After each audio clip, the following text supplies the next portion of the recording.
I asked the followers of Missed History beforehand if there's any questions they want asked, and I'm saving the second batch for the end of the conversation. But a lot of people were asking about where the idea of the Balkans even originated and why such a confusing area for people from outside of it. How did all of these different nations arrive, and why were there periods where there was a lot of unity? How was someone like Tito able to kind of balance those nations? But nowadays you see that there's more and more breakup since the 90s. How do you start to even explain the Balkans? Wow. Well, I mean, that's like the hardest question. There's a wonderful book called Imagining the Balkans by Maria Todorova. And she basically tries to give us a history of when did this term start meaning something, and how the meaning of that term kept on changing, and what were the politics of promoting that term. And in her work, it sounds like maybe only the Bulgarians really were proud of the idea of being the Balkans, and that in general it was a derogatory term used to orientalize Southeastern Europeans, especially those who had been or were under the Ottoman Empire. Emily Grable, this historian I'd mentioned earlier at Vanderbilt, has written some wonderful pieces recently about why Muslims have never been considered Europeans, and a lot of that she is the largest indigenous Muslim communities in Europe over the last 5 centuries or 6 centuries or 7. I mean, who knows when things begin?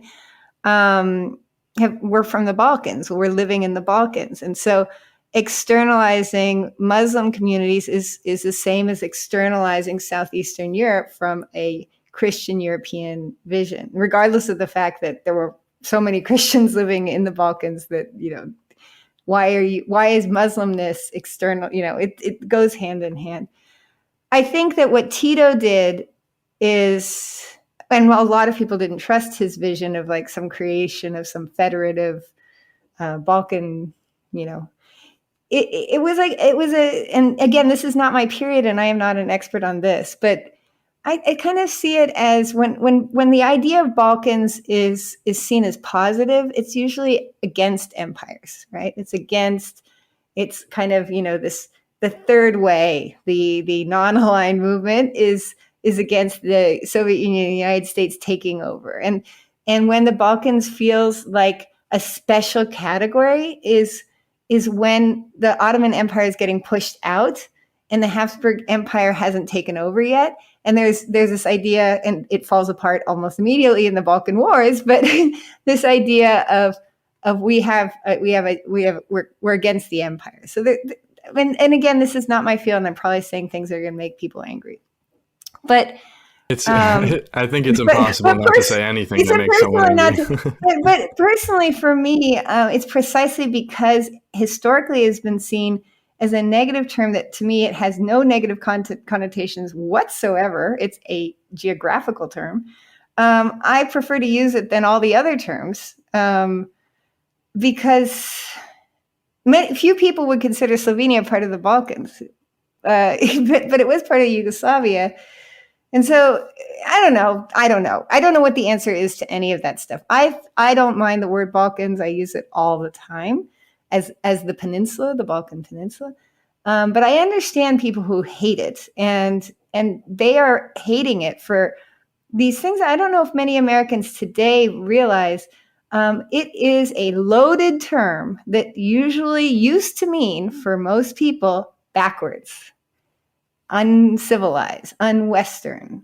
And when you think about it in those terms, you can understand why people don't like the term, don't like being defined that way or identified that way. And then other people don't care at all, and they're like, what's wrong with the Balkans? Chivapi. Would you say the people that tend to be more against the term, would they define themselves first by their nation or How would they define themselves instead? It could go anyway. It could go anyway. It could be about their national identity. It could be about their religious identity. It could be about their if they consider themselves Mediterranean, if they consider themselves Central European. It can really go any way. But the aversion to the term is usually around how denigratory it has been historically, politically, economically, and culturally.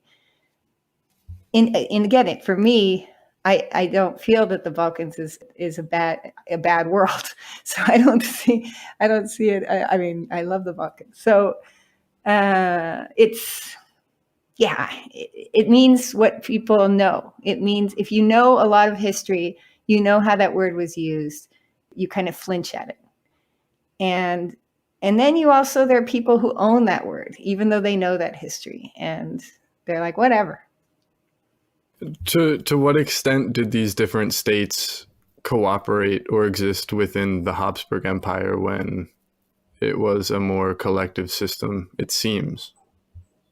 They didn't have independence, these states within the Habsburg Empire. So the parts of the Balkans that were part of the Habsburg Empire, Hungary, Croatia, parts of, not really Bulgaria, but Romania, ex-Yugoslavia in general, not the whole thing, but parts of it, they were all separated and they were all parts of different areas. So, for example, Slovenia was in the Austrian Empire while Croatia was in the Hungarian Kingdom, but Croatia, which today includes Dalmatia used to be a different kingdom than Croatia, and Dalmatia was in the Austrian part, but Croatia was in the Hungarian part, but it was autonomous.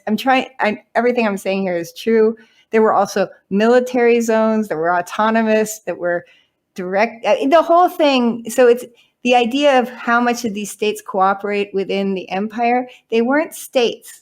They were, the incorrect term, but the closest to probably what we understand is they were provinces within a very confusing, multi-layered empire where they were handled within the sub-centers or the peripheries that they were in. And a lot of people who resented